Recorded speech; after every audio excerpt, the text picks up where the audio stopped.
पुणे, मुंबई आणि दिल्लीमध्ये सरकार विरोधात जोरदार आंदोलन करण्यात येत आहेत। दिल्लीमध्ये आणि पुण्यात काँग्रेसनं आंदोलन सुरू केलेलं आहे। दादरमध्ये विद्यार्थ्यांचं आंदोलन सुरू असल्याचं पाहायला मिळतंय। धर्मेंद्र प्रधान यांचा राजीनामा आणि काल दिल्लीमध्ये विद्यार्थ्यांवर झालेल्या अमानुष लाठीचार्जच्या विरोधात आता आंदोलन होताना दिसत आहेत। दिल्लीपासून ते थेट राज्यातल्या अनेक शहरांमध्ये ही आंदोलन होत आहेत। कालही दिल्लीतल्या आंदोलनाला पाठिंबा देण्यासाठी आंदोलन झाली। पुणे, मुंबई आणि दिल्लीमध्ये सरकार विरोधात जोरदार आंदोलन सुरू आहे। दिल्लीत आणि पुण्यामध्ये काँग्रेसचं आंदोलन सुरू आहे। दादरमध्ये ही विद्यार्थ्यांचं आंदोलन सुरू असल्याचं पाहायला मिळते। कालही दादरमध्ये विद्यार्थ्यांनी आंदोलन केलं। यावेळेला पोलिसांनी तिथल्या विद्यार्थिनींना फरफटत नेल्याची दृश्य सुद्धा पाहायला मिळाली होती। आज पुन्हा विद्यार्थी रस्त्यावर उतरल्याचं पाहायला मिळतंय। दादरमध्ये विद्यार्थी पुन्हा एकदा आंदोलनासाठी रस्त्यावर उतरलेत।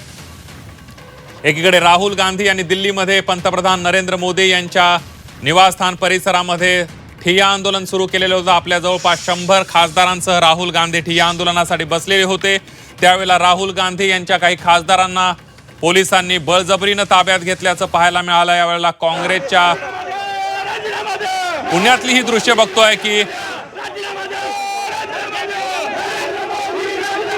केंद्रीय राज्यमंत्री मुरलीधर मोहोळ यांच्या भाजपच्या कार्यालयासमोर दुसऱ्या बाजूला आता हे लोन देशभरामध्ये पसरायला सुरुवात झाली। या आंदोलनाची दिशा पुढची काय असेल असं वाटतं? ना मला वाटतं की कसं आहे, शेवट ही स्टुडंट आहे, यांचा कोण एक नेता नाही आहे की ज्याच्याशी बोलून हा विषय शॉर्ट आउट होईल। त्यामुळे सरकार आता एरवी तुम्ही रेडिओवर एवढी एक तास मन की बात करता, जरा यांच्याबरोबर पण बोला। काय त्यांचं म्हणणं आहे ते ऐकून घ्या, त्यांना हिअरिंग द्या, त्यांना कान द्या, त्यांचं ऐकून घ्या।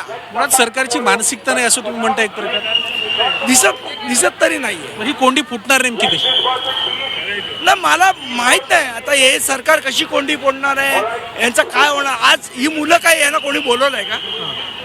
आधी त्यांना काहीतरी त्यांचं दुखतंय, त्यांचं काहीतरी खुपतंय म्हणून ते आलेत ना।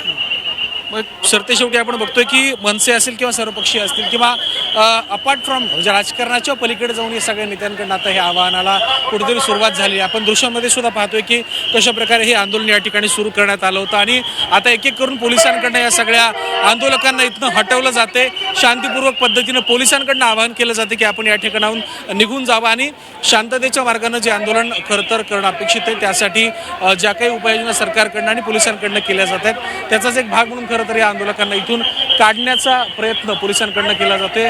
पोलीस एका बाजूला आवाहन करतात, दुसऱ्या बाजूला पोलीस असतील, आंदोलक असतील, यांच्यामधली चर्चा जी आहे ती सुद्धा आता कुठपर्यंत जाते, काय कुठल्या लेवलपर्यंत जाते हे देखील पाहावं लागणार आहे। आपण ही दृश्य खरं तर छत्रपती शिवाजी महाराज पार्क परिसरातली पाहतोय की या पार्क परिसरामध्ये अशाच पद्धतीनं खरं तर हजारोंच्या संख्येने हे आपण ही सगळी कटआउट्स बघतोय की हे फूक इस्तीफे की नाही है, बदलाव की है, अशा पद्धतीची कटआउट्स जी आहेत ती या सगळ्या पद्धतीनं या शिवाजी महाराज पार्क परिसरामध्ये झळकावण्यात आलेली आहेत। अबकी बार इन्कलाब आणि हमें चाहिए आझादी या आशयाची खरं तर बॅनरबाजी या सगळ्या आंदोलनाच्या माध्यमातून आपल्याला शिवाजी महाराज पार्क परिसरामध्ये होताना पाहायला मिळतं। त्यामुळे सरकार आणि विद्यार्थी संघटना आणि एकंदर विद्यार्थ्यांचं उभं राहिलेलं आंदोलन या सगळ्यामध्ये चर्चेची, संवादाची कोंडी कशा पद्धतीनं फुटते आणि या सगळ्या पुढच्या आंदोलनाची दिशा कशी असणार आहे हे देखील पाहणं आता तुर्तास तरी महत्त्वाचे। मात्र सरकार या सगळ्या संदर्भात काय कारवाई करते, कशा पद्धतीनं चर्चेची आणि